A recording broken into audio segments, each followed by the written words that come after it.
In 1995, Europe was the scene of genocide.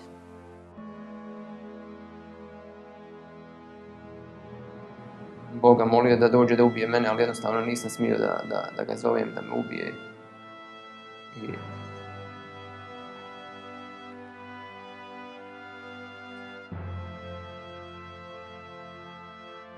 The bodies that lie here are the victims of the continent's greatest atrocity since the Holocaust.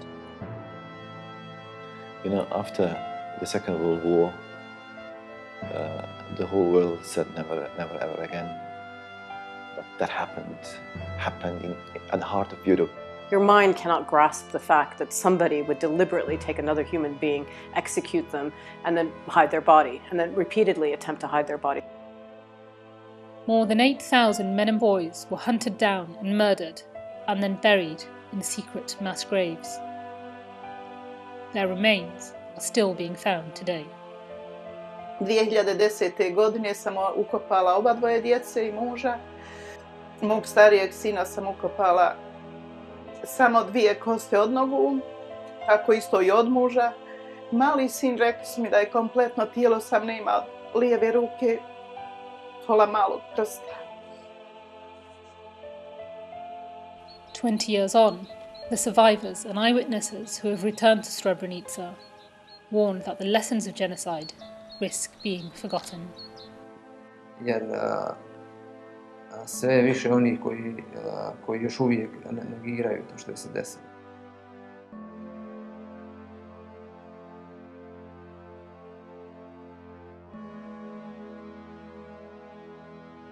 My name is Tamanna Rahman. I'm part of the charity Remembering Srebrenica, which was set up to commemorate the genocide. I'm on a journey to find out what happened to the people who lived here. Bosnia, one of the world's great crossroads, a melting pot of cultures and identities. All eyes were on this country in 1984 as it hosted the Winter Olympics. Within 10 years, the world's eyes would return, but for entirely different reasons. On the ashes of the former Yugoslavia, leaders playing on identity politics rose to power across the region. Ultra-nationalist forces planned to create a greater Serbia, filled only with ethnically pure Serbs. This meant Bosnian Muslims had to be cleansed from the land.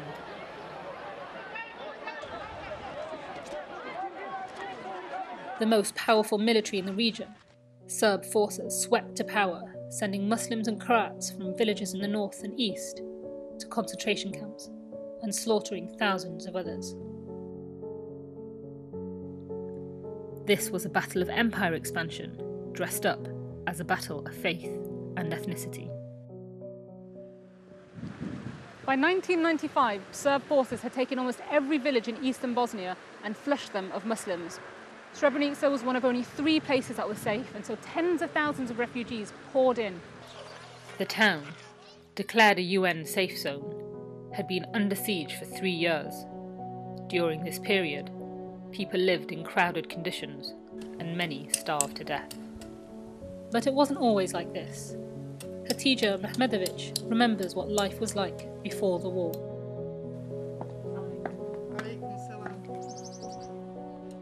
Srebrenica je bila jako lijep grad, mali grad, ali je bio pun života, To je bila jedna mala oaza. Čak je mirisala, svaka je kuća imala svoju terasu prepunu cvijeća. I tako da sam bila zadovoljna i brakom.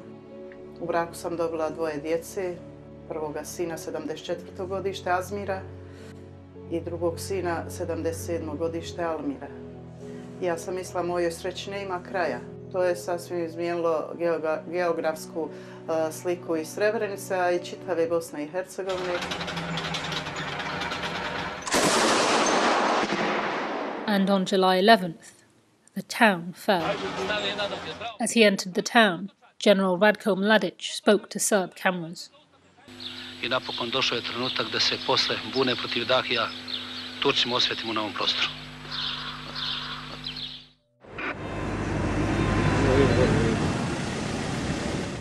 Hasan Hasanovic is now one of the guides at the memorial centre just a few miles north of Srebrenica, but he remembers the day well. So I was with my twin brother, with my father, my younger brother, and my mother. They had to Potocari, so we didn't have time to say goodbye. We just it was all we were all in chaos. As the Serbs moved in, women and children headed for the nearby UN base in Potocari. The men and boys, like Hasan, filmed here, were worried about how the Serbs would treat them and made for the woods. Rastajali smo se samo na 2, na 3 dana i to je jedina briga moja bila. Umorit će se, bit će gladni, oglanjat će, bit će ženi. Oprostite, Suza mi je izdajica, nikad ne bi to uradila, ali Suza... Mogu pričati o svemu, ali kad dođe do djece da pričam o djeci, zaista mi bude tada najteži. A naročito mom malom sinu, kad smo se rastajali, on je svoje ruke stavio oko mene i molio me, idi mami, molim te kod umprofora, ti ćeš sustat, nećeš moći ići preko šume pješke. I kad je došlo vrijeme da se rastanem, on dar me odmah o sebe svojim rukama i rekao mi je, idi sam da ne vidim kud se otišla. Stavio ruke na oči, svi su, ali nije to moja djeca da su plakala, tada je se mnoge porodice rastavljene. The few hundred Dutch peacekeepers at the base, waiting for UN backup that never came, handed over their weapons and men and boys to the Serbs. For those men, and the men who tried to escape, this was the beginning of the single most horrific week of slaughter in recent European history. A column of around 15,000 men had been formed, including the families of Hasan and Hatija. The plan was to walk to the nearest safe town, some 70 miles away, but less than half made it. I'm going to meet one of the few who did. Nejad Abdic was 17 at the time, and has only recently begun to tell his story. Iza mojih leđa je brdo gdje je bila zasjeda, gdje je prekinuta kolona i gdje je ostalo 1000 do 2 muškaraca i dječaka. Uglavnom, to su dječaci moje dobi. Ajde, momci, zvište, dignite ruke uvi samo, ajde! Nakon što su srpski vojnici počeli zvati na megafone, da smo opkoljeni, da izađemo iz šume, da se predamo, nismo imali izbora, jednostavno niz ovo brdo, došli smo na to brdo, sišli smo niz šumu, niz ove livade. Nejad and the thousands of men and boys captured with him were then loaded onto trucks. Od vlastiti uri. I na kraju, kada smo došli ispred te zgrade i čuli smo naređenja vojnika ljudima da izlaze po 2, po 3 iz učionice, iz drugih učionica i otprilike dok bi se išli niz stepenice ispred škole, čula je se rafalna paljba. Ajde, vuči ga!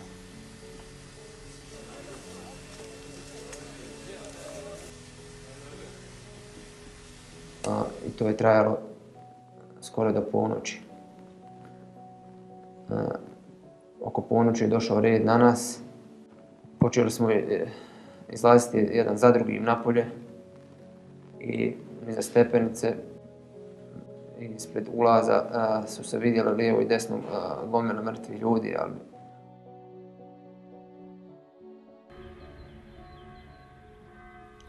Hasan Hasanovic, who had found his way to the head of the column, managed to escape the Serb ambush, which had led to Nejad's capture.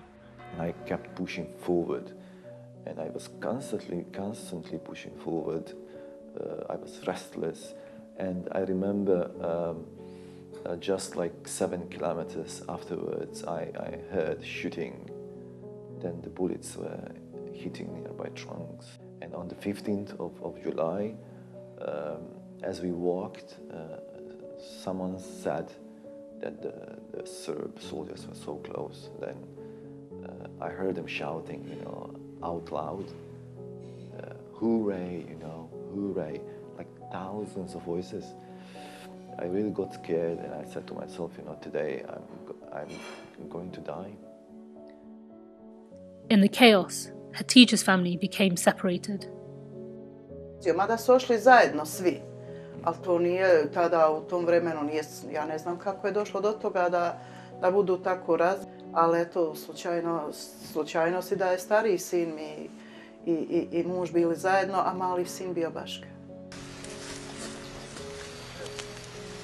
I kad stanu pred streljački vod i čekaju, gledaju smrti u oči i kad će biti ubijen sin ili otac, pa onda kad će.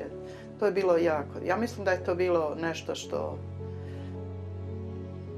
što se ne može riječima reći kako im je bilo, jer su gledali smrti u oči. U Domu kulture u Pilici, to je sve Zvornička općina, isto bio mi je mlađi sin i tu znajući, to sam slušala jednoga svjedoka kad je govorio da se krili ispod pozornice i jadnici da se sakriju. To su bila djeca. Hassan's twin brother was also killed there, along with 500 others. Nejad's ordeal continued. Bio sam bos i nešto mi se lijepilo po nogama, a to je vjerovatno krv od ljudi. Popeli smo se tu na kamion i vozio je desetak minuta asfaltnim putem, a onda je skrenuo na makadamski put jer je se tresao prilikom vožnje. I na jednom je samo stao, pored kamiona čula se rafalna paljba i da izlazi po 5 ljudi i otprilike dok oni izađu nakon minut možda počinje rafalna paljba i tako to se ponavlja. Došao je red na mene i ja sam iskočio zajedno sa drugima i oni su rekli da nađemo mjesto. Ja nisam u tom momentu znao kakvo mjesto iza kamiona, kako smo išli. U stvari vidjeli smo redove mrtvih ljudi. I to su sve trenuci, sve se tako brzo odvijalo i kako smo prilazili tamo tim redovima. U tom momentu ja sam samo razmišljao da neću se patiti, brzo ću umrijeti i kako su rekli da padnemo, počela je pucnjava i ja se ne sjećam kad sam pogođen, samo sam ležao i drhtao sam i boljela me desna strana stomaka i ruka. Meci su oko mene pogađali u kamenje i kada su bijeli te ljudi iza mene, tada me pogodilo u nogu. Tada me metak pogodio u nogu i imao sam užasne bolove. Nisam smio da brisnem, ali sam se samo ustegao jako i jako sam se tresao i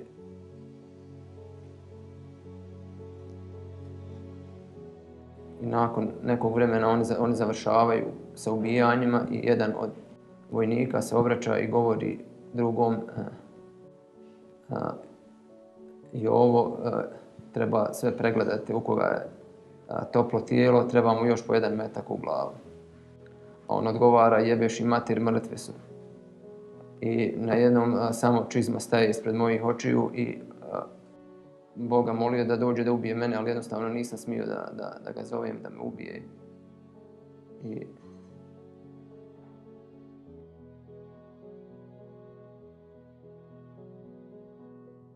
Nejad managed to narrowly escape, walking for days with painful injuries, evading recapture by the Serbs. But what he witnessed was genocide in action. Thousands of men and boys were murdered in similar ways across the region, their bodies then hidden in mass graves.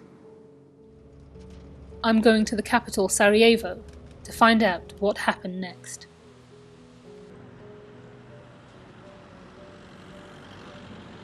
What happened in Srebrenica and the weeks after complicated what's been described as the world's greatest forensic science problem. Bosnian Serbs had buried the bodies of thousands of men in mass graves, but it soon became clear that questions were being asked about where they were.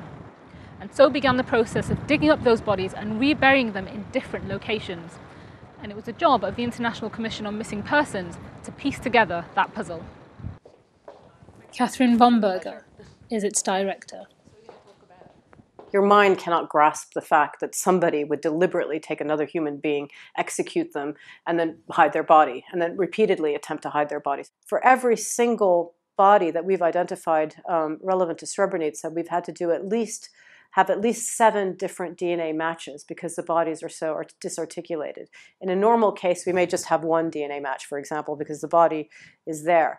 But we've basically had to reconstruct the body using a DNA match from a femur, using a DNA match from a tooth sample or from a skull sample to try to reassociate the body. And then to provide the body to the families has been equally traumatizing.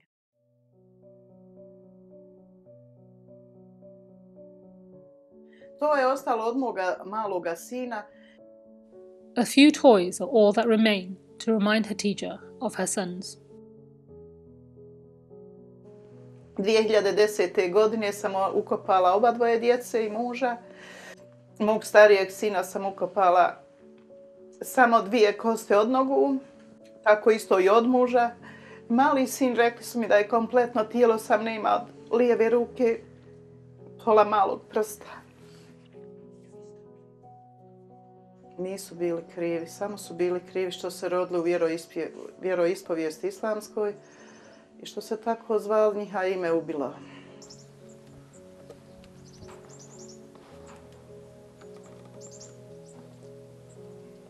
I danas živim potpuno sama. Vratila sam se u kuću što smo gradili ja i moj muž sa djecom. To je naša porodična kuća. Međutim, teško je živjeti, ali prošlost ne možemo vratiti. Iz prošlosti moramo učiti.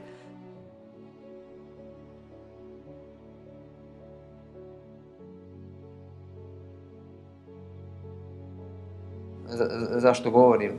Znači, skoro 20 godina je prošlo, nikad nisam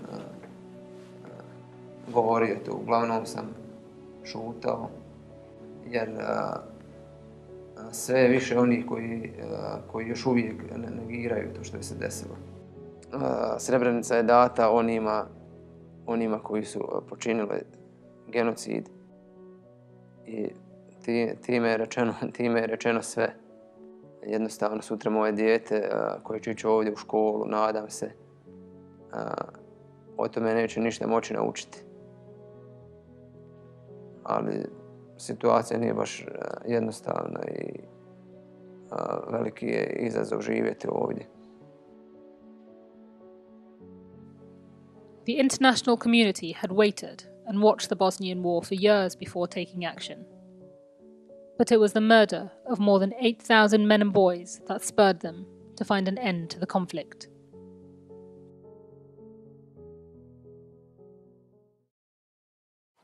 I found it quite hard to sleep last night after hearing the stories of our survivors. To be hunted through the woods like animals for days just because of your religion in Europe only 20 years ago is hard to process. The international community failed Srebrenica then, and in forgetting to commemorate it now and learn its lessons, we risk failing it again. A complex political deal means that eastern Bosnia, including Srebrenica, is now under the control of the Serb Republic.